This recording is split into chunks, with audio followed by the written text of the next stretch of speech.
I believe this took place about maybe 7 years ago, if I'm not mistaken.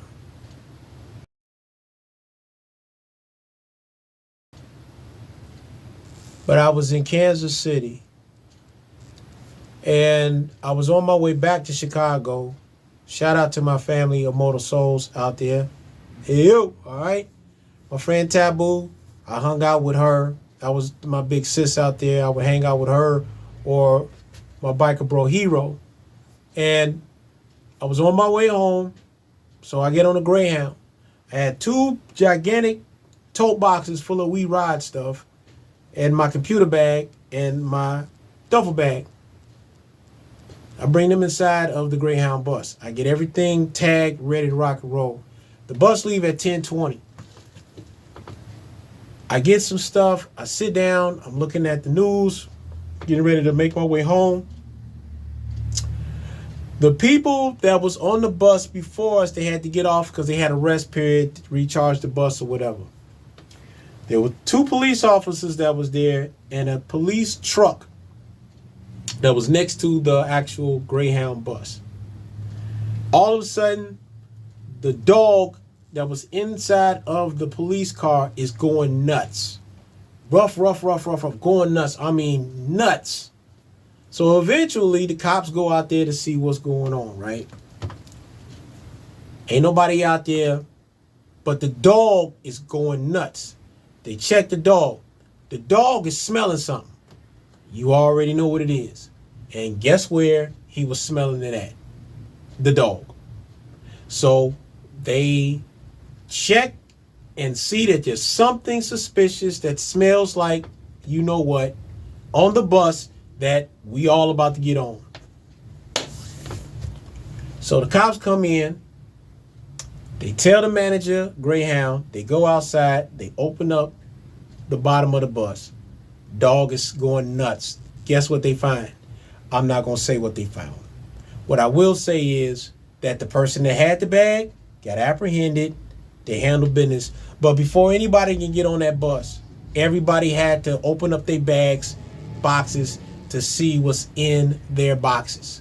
And I got two tote boxes with We Ride gear, artwork, some computer work, and my tattoo guns, because I had tattoo.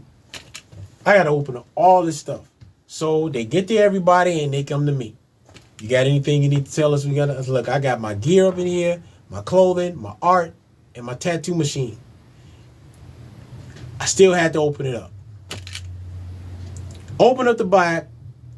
One of the police officers is looking at me really funny, like he about to do something. And I will never forget, stay on point. Stay on point. Something ain't right about this dude. He looking at me too funny. I'm getting kind of nervous. It's about to go down.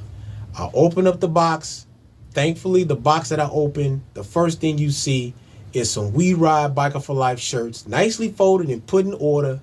And the guy that was looking at me flipped and automatically went into, I knew it. He looks at his partner and says, this the guy I was telling you about, the biker artist from Chicago. Then he looks at me and says, tell me you got a 3X in there.